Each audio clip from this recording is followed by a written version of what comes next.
Каяққа түшкен 660 атпай 650. Эми бул жерде мындай да ким билгени бар, билбегени бар.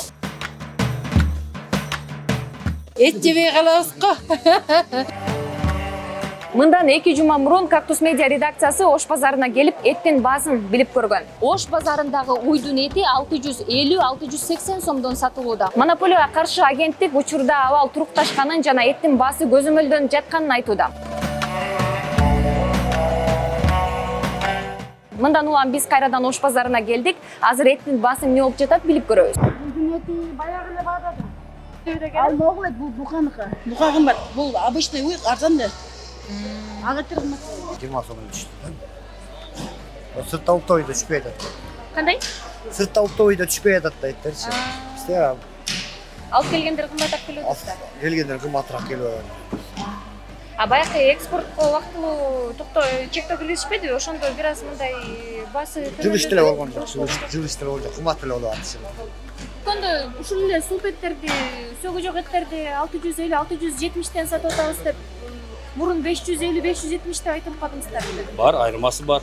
Бул жерде мисалы үчүн арык эттердин баасы базарда арзан. Арык эт деген бир күн, 2 күндө эле өзүн жоготуп курап калат. Ал семиз эттин баасы семиз боюнча эле деген. Бирок действительно эт түштү, ачыгын айтыш керек. А кесиптештериңер 10-20 сомго эле түштү деп атышпайбы? Эми бул жерде мындай да ким билгени бар, билбегени бар, эми эттичи түшүнгөнү бар, түшүнбөгөнү бар. Ачыгын айтыш керек, түштү бирок. Түшкөнү эле ошол где-то алып айтпасам бир күндөн күнгө 20 сом, 10 сомдон чыгып атат. Каяққа түшкен 660 атпай 650. Кайсынысы түшкен ошо? Күнүнө 20-30 сомдон түштү деп атышпайбы? Каяққа түшкен? Эмне 1000 сом беле. Азыр кандай болот атпай 660 болот атат, 600 болот атат. Арсаныңар ошолбу? Төмөндөй эле ошондой эле кымбат, негизи эт кымбат болуп атпайбы? Жылдан жылга эт кымбаттагандан кымбаттап эле артат. 530-520дан алчу элек азыр андан кымбат болуп 700-800гө чыгып атат эт. Рахмат. Эмне кылабыз билбейм эми. Эт жебей калабыз го. Макул. 690'dan.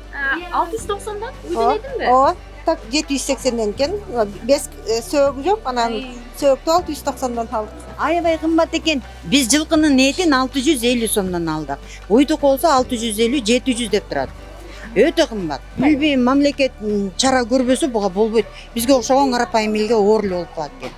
Ошо өкмөттөн суранабыз, ушуну бир антимонополия кийлигишеби, бир карап эттин баасын түшүрүп берсе жакшы болот эле. Мясо по 650.